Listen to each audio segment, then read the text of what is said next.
ಗೊತ್ತಿದೆ, ಇಷ್ಟೊಂದು ಯಾವ ಪಕ್ಷದ ನಾಯಕರು ಕೂಡ ನಮ್ಮ ವೇದಿಕೆಗೆ ಬಂದಿದ್ದಿಲ್ಲ, ಹೋರಾಟದ ವೇದಿಕೆಗೆ ಯಾರು ಕಾಂಗ್ರೆಸ್ನವರು ಬಂದಿದ್ದಿಲ್ಲ, ಬಿಜೆಪಿಯವರು ಬಂದಿದ್ದಿಲ್ಲ.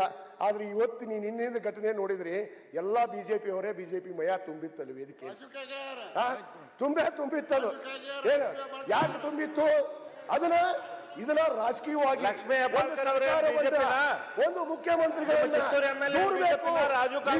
ವಿರೋಧಿ ಸರ್ಕಾರ ಅಂತೇಳಿ ಇವತ್ತೇನು ಇವ್ರು ಘೋಷಣೆ ಮಾಡ್ತಾ ಇದಾರಲ್ಲ, ಲಿಂಗಾಯತರ ವಿರೋಧಿ ಸರ್ಕಾರನ, ಲಿಂಗಾಯತರ ವಿರೋಧಿ ಸರ್ಕಾರಿನ, ಲಿಂಗಾಯತರ ವಿರೋಧಿ ಸರ್ಕಾರ ಅಂತೇಳಿ ಇವ್ರು ಏನು ಸುಮ್ಮನೆ ಪಾಪ ನಮ್ಮ ಬಸವಜಯ ಮೃತ್ಯುಂಜಯ ಪೂಜ್ಯರನ್ನ ಇವತ್ತು ದಾರಿ ತಪ್ಪಿಸುವಂತ ಕೆಲಸ ಮಾಡಿದ್ದಾರೆ.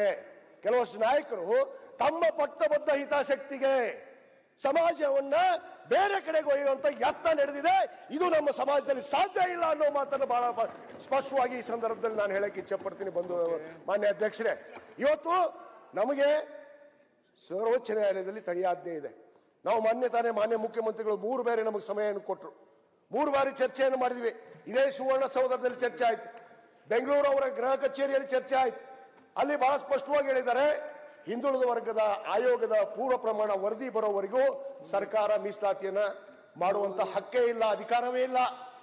ಅಲ್ಲಿ ಯಾರೋ ಒಬ್ರು ವಕೀಲರು ಕರ್ಕೊಂಡ್ಬಂದು ಹೇಳ್ತಾರೆ, ಇವರು ಮುಖ್ಯಮಂತ್ರಿಗಳ ಪರಮಾಧಿಕಾರವನ್ನು ಉಪಯೋಗ ಮಾಡಬೇಕು. ಎಲ್ಲೈತಿ ಮುಖ್ಯಮಂತ್ರಿಗಳಿಗೆ ಪರಮಾಧಿಕಾರ? ಯಾಕೆ ಮುಖ್ಯಮಂತ್ರಿಗಳು ಸನ್ಮಾನ್ಯ ಯಡಿಯೂರಪ್ಪನವರು ಸದನದಲ್ಲಿ ಮಾತು ಕೊಟ್ಟರು, ಮೀಸಲಾತಿ ಕೊಡ್ತೀನಿ ಅಂತ ಹೇಳಿ.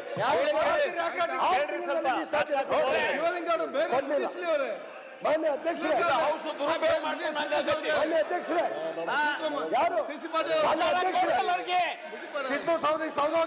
ಮಾನ್ಯ ಅಧ್ಯಕ್ಷರೇ, ಇವರು ಯಡಿಯೂರಪ್ಪನವರು ಸದನದಲ್ಲಿ ಮಾತು ಕೊಟ್ಟರು, ಬಸವರಾಜ ಬೊಮ್ಮಾಯಿ ಅವರು ತಾಯಿ ಹಾನಿ ಮಾಡಿದ್ರು.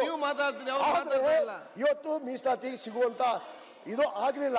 ಇವತ್ತುವರೆಗೂ ಕೂಡ ಹಿಂದುಳಿದ ವರ್ಗದ ಆಯೋಗದ ಇನ್ನೂ 12 ಜಿಲ್ಲೆ ಸರ್ವೆ ಆಗಬೇಕು, ವರದಿ ಬರಬೇಕು. ಸರ್ಕಾರ ತೀರ್ಮಾನ ಮಾಡುತ್ತೆ. ಸರ್ಕಾರ ಮುಂದೆ ಬರುವಂತ ಪ್ರಶ್ನೆಯೇ ಇಲ್ಲ. ಸರ್ವೋಚ್ಚ ಇನ್ನೂ ಕೂಡ ತಡೆಯಾಜ್ಞೆ ಇದೆ, ಆದ ಕಾರಣ ನಾನು ತಮ್ಮಲ್ಲಿ ವಿನಂತಿ ಮಾಡ್ಕೋತೀನಿ ಮತ್ತು ಸರ್ಕಾರಕ್ಕೆ ವಿನಂತಿ ಮಾಡ್ಕೋತೀನಿ, ಮಾನ್ಯ ಮುಖ್ಯಮಂತ್ರಿಗಳಿಗೆ ತಮ್ಮ ಮುಖಾಂತರ ವಿನಂತಿ ಮಾಡ್ಕೊಳ್ಳೋದಿಷ್ಟೇ, ಏನು ಅಪೂರ್ಣವಾದಂತ ವರದಿ ಇದೆ, ಆ ವರದಿ ಪೂರ್ಣ ಪ್ರಮಾಣಕ್ಕೆ ಬರಬೇಕು. ಪೂರ್ಣ ಪ್ರಮಾಣ ವರದಿ ತಗೊಂಡ್ರೆ ಏನಿಲ್ಲ ಸರ್ಕಾರ. ಮಾನ್ಯ ಅಧ್ಯಕ್ಷರೇ, ನಾನು ಹೇಳೋದಿದೆ, ಯಾಕೆ ನಾನು ಪೂರ್ಣ ಪ್ರಮಾಣದ ವರದಿ ಬರಬೇಕಲ್ಲ. ಇವತ್ತು ಅಧ್ಯಕ್ಷರೇ, ಮಾನ್ಯ ಅಧ್ಯಕ್ಷರೇ, ಪೂರ್ಣ ಪ್ರಮಾಣದ ವರದಿಯನ್ನು ತೆಗೆದುಕೊಂಡು ಮಾನ್ಯ ಮುಖ್ಯಮಂತ್ರಿಗಳು ಒಂದು 6 ತಿಂಗಳಲ್ಲಿ ಮಾಡಬೇಕು. ಮತ್ತೇನು ಮಾಡಿದ್ರೆ ಮಾನ್ಯ ಮುಖ್ಯಮಂತ್ರಿಗಳು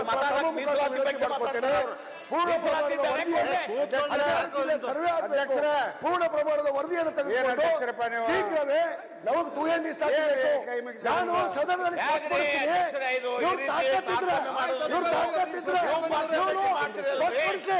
ಇವತ್ತು 2D ಬೇಡ ಅಂತ ಮಾಡ್ತಾರೆ. ಇವತ್ತು 2A ಬೇಕಾ 2D ಬೇಕಾ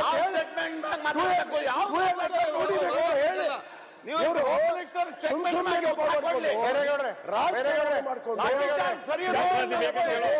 ಜನರಿಗೆ ಹಾದಿ ತಪ್ಪಿಸುವಂತ ಕೆಲಸ, ಹೊಡಿಸುವಂತ ಕೆಲಸ, ಪಾಪ ರೈತರ ಮೇಲೆ ಅಂತ ಕರುಣೆ ತೋರ್ತಾರ.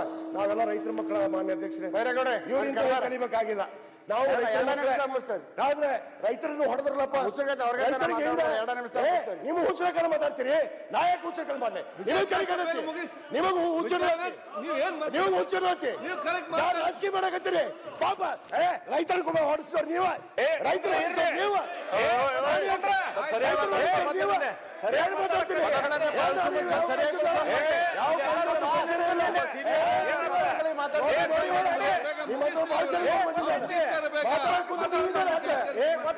ನೋಡ್ತೀರಿ ಇಲ್ಲಿ ಏನ್ ನೋಡ್ತೀವಿ? ಸರ್ವೋಚ್ಚ ನ್ಯಾಯಾಲಯದಲ್ಲಿ ತಡೆ ಹಿಂಬಲ ಬರ್ದು ಕೊಡ್ತೀರಿ ಸರ್ಕಾರದಿಂದ, ಮತ್ತೆ ಮೀಸಲಾತಿ ಕೊಡ್ತೀರಿ, ತಡಗ ಮಾಡ್ತೀರಿ. ಇಲ್ಲಿ ಬಂದು ರಾಜಕೀಯ ಪ್ರಯೋಜಿತ ನಿಮ್ಮ RSS ಬಂದು ನೀವು ತಗೊಂಡು ಕಲ್ಲು ಹೊಡಿಸ್ತೀರಿ ಪೊಲೀಸರಿಗೆ. ಅಲ್ಲಿ ಹೊಡೆದಿದ್ದ RSS ಅವರು.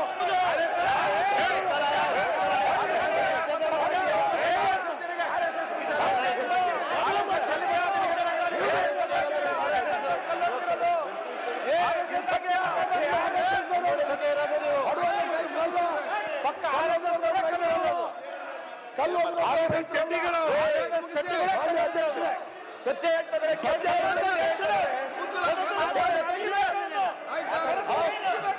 ಅಲ್ಲ ಹೆಚ್ಚಿನ ವಿಡಿಯೋಗಳಿಗೆ ಪ್ರತಿಧ್ವನಿ ಯೂಟ್ಯೂಬ್ ಚಾನೆಲ್ ಸಬ್ಸ್ಕ್ರೈಬ್ ಮಾಡಿ, ಬೆಲ್ ಐಕಾನ್ ಕ್ಲಿಕ್ ಮಾಡಿ.